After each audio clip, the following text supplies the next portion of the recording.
ACL के operation के बाद अगर हमारा एसीएल लिगामेंट लंबा हो जाए तो आखिर क्या नुकसान हो सकता है घुटने के अंदर।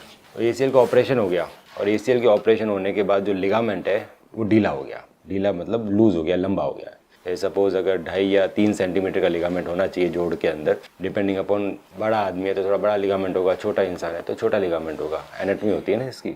अगर वो दूसरे पाँव के मुकाबले इसकी लेंथ बढ़ जाए ऑपरेशन के बाद, तो एमआरआई के अंदर एक फाइंडिंग आने आती है एंटीरियर ट्रांसलेशनल टिबिया ऑपरेशन के बाद। इसका मतलब लिगामेंट लंबा है। अगर लिगामेंट टाइट होगा तो ये टिबिया आगे नहीं जाएगी, फीमर के मुकाबले पीछे रहेगी। अगर लंबा हो जाएगा तो आगे आ जाएगी, जिसको बोलेंगे एंटीरियर ट्रांसलेशन ऑफ टिबिया। अगर ये है तो लिगामेंट काम नहीं कर रहा, वो टूटे जैसा ही है, मतलब आपकी हड्डी हिल रही है, हड्डी हिल रही है। इस अब हड्डी हिलने से क्या तो दो नुकसान होते हैं, एक तो घुटना घिसता रहता है, दूसरा अनस्टेबल रहता है। आपको ऑपरेशन के बाद से कभी भी कॉन्फिडेंस नहीं आएगा, कभी भी ज़िंदगी में भी उतना आप कॉन्फिडेंट फील ही नहीं करोगे क्योंकि आपका लिगामेंट ढीला है। दूसरा इसकी वजह से क्या होता है, बड़ी जो मांसपेशियाँ होती है ना वो भी डेवलप नहीं हो पाती, वो भी कमज़ोर रहती है, वो भी पतली पड़ जाती है। तो लिगामेंट भी ढीला है और मांसपेशियाँ भी डेवलप नहीं हो पाई, वो भी कमज़ोर रह गई। तो इस सिलसिले में क्या होता है, कभी भी छोटा मोटा भी झटका लगे, चोट लगने की ज़रूरत नहीं है, छोटा मोटा भी झटका लगे तो मांसपेशियाँ काम नहीं करेगी नी को बचाने के लिए, और नी पहले से ही ढीला है तो आपको दोबारा छोटी सी चोट के अंदर, छोटे झटके के अंदर ही वापस ट्विस्टिंग हुई। क्योंकि ट्विस्टिंग को बचाने वाली दो चीज़ें होती है, एक लिगामेंट, एक मांसपेशी, दोनों ही काम नहीं कर रहे। उस वजह से क्या हुआ कि आपका जो मेनिस्कस है वो उस दिन फट गया। मेनिस्कस फट के वो जोड़ के बीच में आ गया, जिसको बोलते हैं बकेट हैंडल टियर। ऐसे मेनिस्कस जोड़ के बीच में फंसा, इसको बोलते हैं बकेट हैंडल टियर। बाल्टी के हैंडल की तरह मेनिस्कस फंस जाता है इस तरह से ये। तो अब ये फंसा हुआ है ना, अब ये फंसा हुआ है तो आपका पाँव सीधा नहीं हो रहा, यहाँ अटक गया, लॉक हो गया, पूरा सीधा नहीं कर पा रहे। आपके एमआरआई में भी लिखा हुआ है बकेट हैंडल टियर। ये इसलिए हुआ क्योंकि आपकी जो सर्जरी थी उसके अंदर आपके लिगामेंट ढीले हो गए थे। अब अगर आप सर्जरी कराओगे सिर्फ मेनिस्कस की तो वापस टूट जाएंगे, दूसरा मेनिस्कस टूट जाएगा, कार्टिलेज खराब हो जाएगा, पूरा धीरे धीरे पूरा घुटना ही खराब, क्योंकि लिगामेंट तो काम कर नहीं रहा। तो सिर्फ मेनिस्कस की सर्जरी करने से काम चलेगा नहीं। आप ये तो टूटा हुआ है, ये लॉक्ड है, इसको तो अर्जेंट सर्जरी की ज़रूरत है। ये ऐसे बहुत दिन पड़ा रह जाएगा ना तो ऐसे मुड़ा हुआ ही रह जाएगा, फिर कभी सीधा नहीं होगा। अर्जेंट सर्जरी में आता है। अर्जेंट सर्जरी का मतलब अगर बकेट हैंडल टियर मेनिस्कस का आया तो मतलब मेनिस्कस इस तरह से पड़ा हुआ है, अब ये ऐसा मुड़ा मुड़ा रहेगा तो मुड़ा ही रह जाएगा, डिफॉर्म हो जाएगा। डिफॉर्म हो जाएगा तो मुझे काटना पड़ेगा, मुझे काट के निकालना पड़ेगा। तो यहाँ पर मेनिस्कस नहीं है, मेनिस्कस नहीं है तो ये आर्थराइटिस हो जाएगी। सो मेनिस्कस को रिपेयर किया जाता है, रिड्यूस करके और टाँके से रिपेयर किया जाता है, क्योंकि ट्रांसप्लांट एक बहुत बड़ी सर्जरी है अगर पूरा खराब हो जाए तो। और दूसरा जो एसीएल जो ढीला हो गया है, अगर उसकी टनल पोजिशनिंग सही है, मतलब एनाटॉमिकल बनी हुई है, तो हम उसको टाइट कर सकते हैं एसीएल रिपेयर से।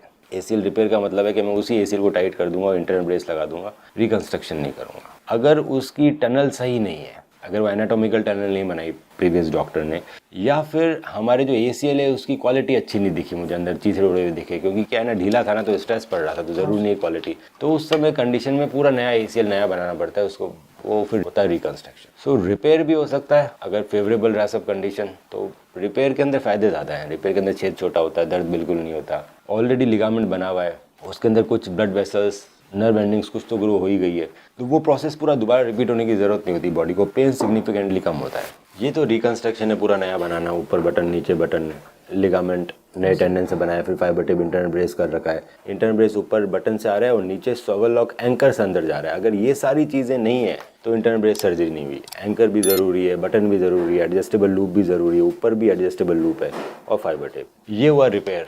एसीएल रिपेयर में ओरिजिनल एसीएल को ही रिपेयर कर दिया यहाँ टाँके लिए, ये टाँके हमारे एसीएल रिपेयर बटन में चले गए। ये भी एडजस्टेबल लूप रहता है, धागे खींचना अपना टाइट हो जाता है, उसको बचा के रखा हुआ है फाइबर टेप नीचे से ऊपर तक, ये एंकर लगा हुआ है। तो इसमें छेद सिग्निफिकेंटली कम है एज कम्पेयर टू रिकंस्ट्रक्शन। सो अगर सब कुछ एनाटॉमिकल रहा और अंदर सब्सटेंस भी अच्छा रहा तो मैं एसीएल रिपेयर करके टाइट करूँगा, क्योंकि अगर मैंने आपका दोबारा टाइट नहीं किया ना तो आपको नी रिप्लेसमेंट कराना पड़ेगा कुछ समय बाद। वो पूरा हिल रहा है, वो साफ साफ दिख रहा है हमारे में, और एक इंसिडेंट आप भुगत चुके हो उसका, ढीला होने की वजह से। अगर वो ढीला नहीं हुआ होता तो आपका मेनिस्कस आज नहीं फटता। सो एसीएल सर्जरी में एमआरआई करी, एसीएल बना हुआ दिख रहा है, इसका कोई सेंस नहीं बनाता। बना हुआ दिख रहा है, वो टाइट भी होना चाहिए, मसल्स भी उतनी डेवलप होनी चाहिए। तो ये जब दोनों चीज़ें होगी तब आप जाके दोबारा से रनिंग वगैरह सब कर पाओगे। फ्यूचर में कोई दिक्कत नहीं आएगी। फ्यूचर में तब कोई दिक्कत नहीं आएगी जब 6 महीने तक एक्सरसाइज करोगे। देखो, पहले आपको चोट लगी, उसके बाद आपकी सर्जरी हुई, दोनों ही कंडीशन में बहुत रेस्ट हो गया। सर्जरी के बाद भी बहुत लंबे समय तक रेस्ट था क्योंकि कन्वेंशनल सर्जरी थी, उसके बाद वो ढीला हो गया लिगामेंट। सो आपकी मसल्स बहुत लंबे समय से काम ही नहीं कर रही, बिल्कुल पतली पड़ी हुई है,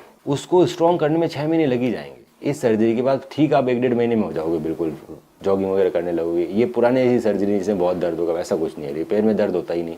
कुछ वेट बेयरिंग रेस्ट्रिक्ट हुई क्योंकि मेनिस्कस रिपेयर भी साथ में होगा, पर आप 1.5 महीने में जॉगिंग करने लग जाओगे, बिल्कुल नॉर्मल हो जाओगे। इसका मतलब ये नहीं कि हमें उस समय एक्सरसाइज छोड़ देनी है, हमें 6 महीने तक लगातार एक्सरसाइज करनी है, बैक टू स्पोर्ट्स तक के प्रोटोकॉल तक एक्सरसाइज करनी है। बैक टू स्पोर्ट्स प्रोटोकॉल का मतलब ये नहीं कि मेरे को जिसको गेम खेलना है वही बैक टू स्पोर्ट्स करेगा। बैक टू स्पोर्ट्स प्रोटोकॉल का एक नाम है, उसके अंदर प्रोप्रियोसेप्शन, ड्रिल्स, ये सब ट्रेनिंग्स आती है ACL सर्जरी के बाद, जिसमें आपके नए ACL पे नर्व ग्रो करती है और फ्यूचर में कोई चोट लगती है तो आपकी मसल्स उसको बचाने लायक होती है।